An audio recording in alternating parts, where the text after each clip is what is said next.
Hi, good evening, everyone. It's Sherry Donnelly again, and tonight I'm going to continue talking about whether you're an employer or not.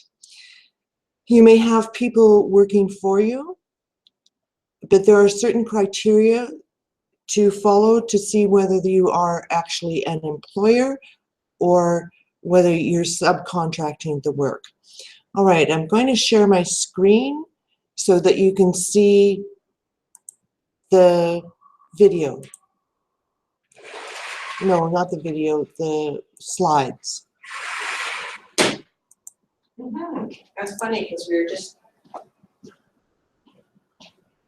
So we talked last week, the subcontract. If the worker is allowed to subcontract the work out, then it's a business relationship. So for instance, if I hired you to clean my house and you subcontracted it out to other workers, then that's a business relationship. Again, if they have to supply their own tools, then it's a business relationship. So it depends on the level of control that you have over the worker.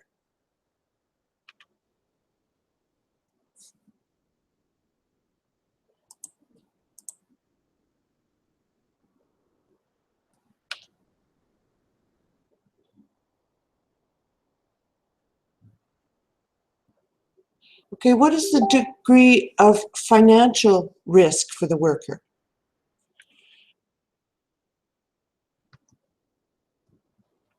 And what is the worker's opportunity for profit?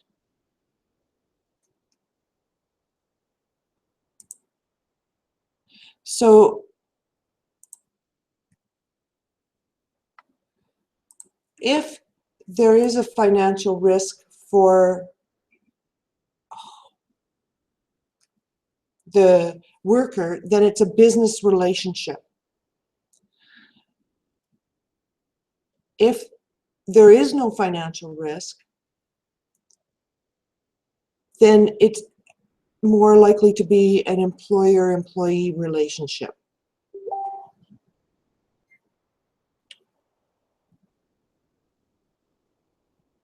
So to recap what we've talked about, it's you need to determine whether the people who are working for you are employees or not, or whether they're subcontractors.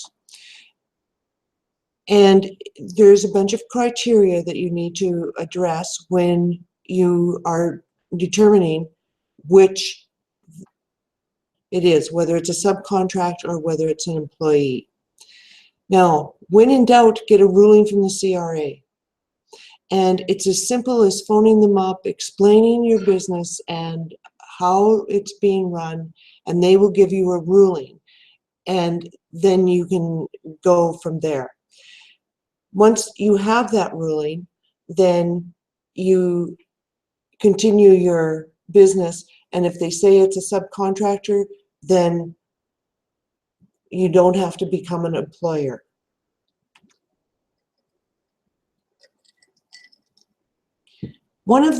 There's some responsibilities that go along with being an employer that can be onerous. If you're an employer, you must deduct and remit the CPP and EI premiums.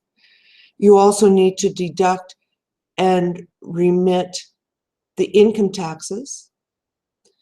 You have to remit the employer's share of EI and CPP premiums. And failure to do this will result in the employer being responsible for both the employees and the employer's share of these deductions. You know, there's also penalties and interest and all sorts of lovely things that the CRA can do if you fail to follow the rules of being an employer. All right, so that's the conclusion of the presentation this week. Next week, I'm going to talk about setting up a CRA account. If you're a small business, you need to see whether you need to set up a CRA account. There is a previous video on how to set up the account. This is going to be talking about why we set up the account. So look forward to seeing you next week,